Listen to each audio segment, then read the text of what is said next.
Apprendre à structurer son discours. Chers Pepsiens, chères Pepsiennes, bonjour. Peps te souhaite une excellente et positive semaine avec du peps, du punchy.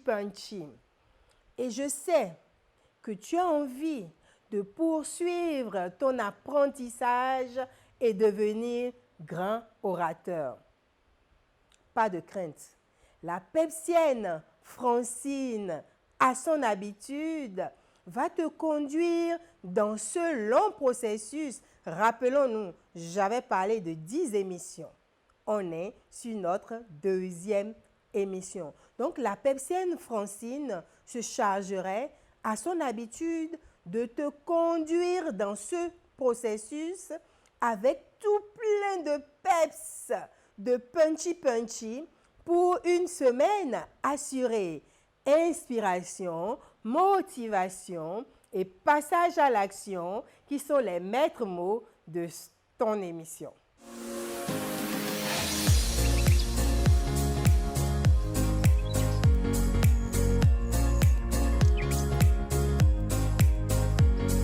L'objectif de PEPS au travers de cette vidéo est de t'amener à savoir structurer ton discours. Comment? Dans la première émission, émission numéro 1, vous avez eu déjà à prononcer votre premier discours avec le brisons la glace. J'espère que vous aviez fait les exercices. Vous êtes maintenant prêt à apprendre à structurer un discours efficace. En tant qu'orateur, votre rôle consiste à exprimer vos idées devant les autres, cherchant éventuellement à les persuader de passer à l'action. C'est un exemple. Votre audience sera réceptive à vos efforts si et seulement si vous prenez le temps d'organiser vos idées selon une certaine logique. Des discours bien structurés présentent plusieurs avantages pour l'auditoire. Ces derniers sont, on va vous les détailler. On les comprend plus facilement. Quand votre discours est structuré, on les comprend plus facilement. Votre auditoire a besoin de savoir de quoi vous parlez et où vous voulez en venir. Pour ce faire, un discours bien structuré l'y aidera, ça va de soi. Également, on s'en souvient plus facilement. Quand votre discours est structuré, on s'en souvient plus facilement. Un discours bien structuré permet à votre auditoire de mieux repérer les différentes idées que vous exposez et de s'en souvenir plus facilement. Autre avantage à structurer son discours, on les croit plus facilement. On accorde plus de crédit et de confiance aux orateurs qui ont pris le temps de structurer leur présentation qu'à ceux qui font des discours incohérents et décousus. Vous voyez que c'est important. Autre avantage à structurer son discours, on les apprécie plus. Les auditoires apprécient les présentations soigneusement préparées qui les guident par étape par étape du début jusqu'à la fin. Si vous réfléchissez aux idées que vous voulez faire passer et à l'ordre dans lequel vous allez les présenter, cela vous aidera probablement à ne rien oublier et votre présentation en sera plus efficace. Donc, il est important que vous puissiez savoir choisir le sujet dont vous voulez parler à votre auditoire. Donc, la première étape de la rédaction d'un discours est le choix du sujet. Vous en convenez avec moi. Exercice que les orateurs débutants trouvent parfois difficile. Mais j'ai bien précisé, les orateurs débutants, ils trouvent cela difficile. Mais moi, je vous dis, c'est facile. car le monde regorge de sujets possibles et multiples. Mais vous devrez relever un défi en choisissant celui qui convient le mieux à votre auditoire et à vous-même. Le sujet qui vous paraît facile, le sujet que vous aimez. Trouvez un sujet, par exemple, est à la portée de n'importe qui et ne devrait pas exiger de longues heures de recherche ou de réflexion. Voici quelques sujets, quelques suggestions pour vous. Ça peut être quelque chose qui vous passionne. Vous aimez, par exemple, la cuisine, préparer à manger. Ça peut être un sujet que vous allez présenter à votre auditoire. Vous aimez parler. Ça peut être un sujet que vous allez pouvoir développer. Vous aimez jardiner. Donc, parlez-nous de votre passion. Qu'est-ce que vous aimez faire? C'est que des sujets. Vous regardez dans votre environnement et vous voyez, par exemple, la maltraitance d'un enfant, les vidomingons. Ça peut être également un sujet. Donc, à chaque pas que vous faites, même votre chien qui est avec vous peut être un sujet. Et vous pouvez montrer l'affection que le chien porte pour son maître, pour vous dire que vous avez tout loisir de choisir un sujet qui vous passionne. Maintenant, après avoir choisi le sujet, il faut faire un plan. Vous devez faire un plan. Donc, la prochaine étape pour la préparation de votre discours, c'est-à-dire on est dans la structuration, consiste à organiser ces idées en une suite logique, ce qui aidera à réaliser votre objectif. Il n'existe pas de meilleure façon pour organiser un discours. Vous avez le choix de la méthode et celle que vous choisirez dépendra souvent du sujet que vous décidez de développer et de son objectif. Donc, quand vous choisissez un sujet, le plan qui doit aller avec dépendra de l'angle sous lequel vous avez envie de traiter votre sujet. Ça peut être, par exemple, la chronologie. Dans ce cas, l'organisation du discours repose sur le développement temporel des événements. Si, par exemple, votre prochain discours consiste à parler de la future célébration du centenaire de votre ville, c'est un exemple, hein? Vous commencerez par donner quelques détails sur sa fondation. Vous poursuivrez avec les informations sur la croissance au fil des années et vous terminerez par les différentes étapes d'un processus. Par exemple, les 5 étapes nécessaires pour un changement de carrière. Ça peut être le cas. Maintenant, si vous décidez de traiter ça sous l'angle de l'espace, alors dans ce cas, ce type de discours suit généralement une ligne directrice. Si par exemple, votre discours traite de la création d'un jardin fleuri, vous commencerez par expliquer qu'il faut planter les fleurs à courte tige à l'avant, les fleurs qui vont pousser un peu plus haut et terminer par les fleurs à longue tige. Vous voyez comment c'est structuré. Ça, vous avez décidé donc de structurer votre discours suivant l'espace. Maintenant, vous pouvez également choisir autre format qui est la causalité. Ce type de discours démontre la relation de cause à effet. Son nom l'indique. On commence souvent par parler des effets, puis des causes. Par exemple, un discours décrivant comment se forment les ouragans et quelle destruction ils entraînent convient à cette méthode organisationnelle. Donc, la causalité. Une autre que l'on aime souvent utiliser, la comparaison. Vous comparez ou opposez plusieurs propositions ou plans, généralement Dans quel but? Dans le but de convaincre votre auditoire qu'un plan ou une proposition est préférable aux autres. Par exemple, dans une présentation destinée au cadre de votre entreprise, vous choisissez les 3 meilleurs ou plus importants faits ou idées qui expriment votre message de la manière la plus efficace pour la base de développement de votre discours.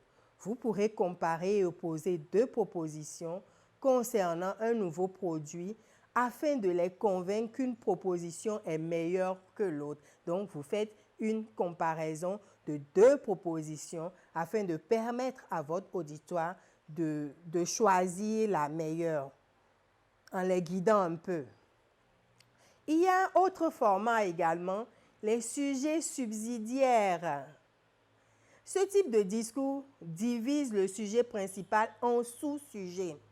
Par exemple, un discours à propos d'un changement de programmation d'une station radio peut traiter 3 différents types de programmation.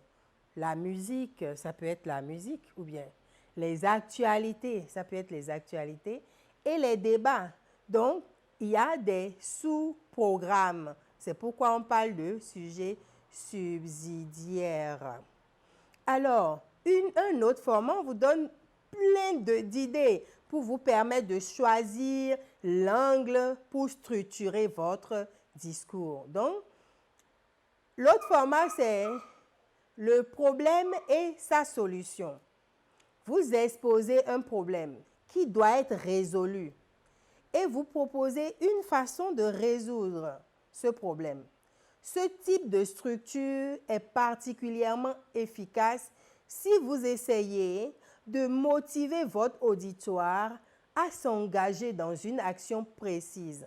Par exemple, un discours décrivant l'effet de la pollution de l'eau sur les êtres humains et sur l'environnement convient à cette méthode organisationnelle, à condition toutefois que vous puissiez citer précisément les causes de la pollution de l'eau dans votre ville et décrire ce qui peut être fait pour y remédier. On se comprend, n'est-ce pas? Alors, très bien. Donc, on vous donne la structuration d'un plan de discours à titre d'exemple et vous allez voir ça également affiché sur votre écran. Donc, vous trouverez ci-dessous le plan d'un discours composé de 3 points principaux. Si on peut mettre un grand A, l'introduction, et sous l'introduction, nous avons un petit 1. Et on sait que l'introduction doit capter l'attention de l'auditoire. Un petit 2, l'introduction présente le discours. C'est un plan, comme on vous le dit. Le B, pour le développement, puisque nous avons vu dans l'émission numéro 1 qu'il faut l'introduction, le développement et la conclusion. Donc, pour le développement, nous avons un point principal. Et maintenant, sous ce point principal, on peut avoir un point secondaire et des arguments de renfort. Et puis, on peut également avoir un deuxième point principal et sous le deuxième point principal, un point secondaire et des arguments de renfort. Et un troisième point principal et en dessous également, un point secondaire et des arguments de renfort, puisqu'on a dit que le développement doit être structuré en 3 grandes parties. Et au niveau de la conclusion, donc le grand C conclusion, on a 2 petits points. Le premier, un retour sur les points ou synthèse, le point de ce que vous aviez eu à dire au cours de votre discours ou la synthèse. Et un deuxième point, un appel à l'action ou déclaration mémorable. Et j'ai eu à le dire dans notre première émission, votez pour votre Pepsienne Francine en vous abonnant à la chaîne YouTube Peps, par exemple. Donc, mais il est important d'attirer votre attention sur certains faits. Vous devez faire attention aux transitions. Parce que quand on fait un discours, il faut passer du point, par exemple, principal 1 au point principal 2, n'est-ce pas? Donc, il faut faire des transitions. Donc, vous devez aider votre auditoire à passer sans heurts d'un sujet à un autre. Les transitions sont ces ponts précieux qui permettent aux auditeurs de suivre les idées présentées et de voir la relation entre ces idées. Elles servent généralement pour passer, par exemple, de l'introduction au développement du discours, d'un point principal à un point secondaire, d'un point secondaire aux arguments de renfort, des arguments de renfort à un autre point principal, des derniers arguments de renfort à la conclusion. Les transitions peuvent être des mots ou des phrases ou des déclarations ou des questions. Voici quelques mots de transition, on vous donne à titre d'exemple. Après, donc vous avez parlé, vous dites après, également, mais, ensuite, selon, enfin, plutôt, ultérieurement, entre-temps, puis, déjà. Vous voyez, ce sont des mots. Et qui dit mots, on peut parler aussi des phrases de transition. Et c'est des exemples qu'on veut vous donner. Par conséquent, en résultat, au lieu de quoi, qui plus est, par la suite, plus tard, par l'exemple. Par contre, cela signifie pour illustrer. Donc, voici quelques exemples de déclarations ou questions de transition. Nous devons tenir compte de 3 choses pour développer ce produit.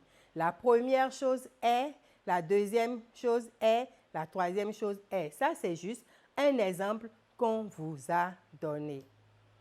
Donc, l'objectif de ce projet est de structurer efficacement votre discours. Vous devez choisir un type de plan qui convienne à votre sujet et qui permette à vos auditeurs de vous suivre et comprendre facilement votre présentation. Vous devez clarifier autant que possible le message que vous voulez faire passer à votre auditoire grâce à des points principaux, des points secondaires dont vous a parlé et des arguments. Et vous devez utiliser les mots, des phrases, des déclarations ou des questions de transition appropriées pour passer d'une idée à une autre. Vous préparez donc une introduction et une conclusion qui frappe l'esprit. C'est des rappels qu'on est en train de vous faire. Et vous trouverez peut-être utile de les apprendre par cœur comme on vous l'a notifié dans notre émission numéro 1. C'est important que vous puissiez tenir compte des suggestions que l'on vous fera par rapport à vos propositions que vous allez faire, le discours que vous enregistrez, que vous envoyez à la Pepsienne, soit sur la chaîne YouTube ou sur la page Facebook Peps. Alors, chers Pepsiens, chères Pepsiennes, si ce deuxième épisode t'a plu, il faut faire quoi, hein? Il faut t'abonner en cliquant sur s'abonner en dessous de la vidéo. Il faut liker, partager, t'abonner, on l'a déjà dit, et également il faut commenter. Nous avons besoin de vos commentaires pour avancer et mieux vous donner des émissions extraordinaires. Les bonnes choses ayant toujours une fin, à lundi prochain pour la suite de ton thème sur l'art oratoire, oser le dire même si c'est difficile. Donc, après avoir structuré, nous ferons d'autres épisodes. D'ici là, structure ton discours. Sois enthousiaste. Aie de l'entrain. Aie carrément du peps. Bisous.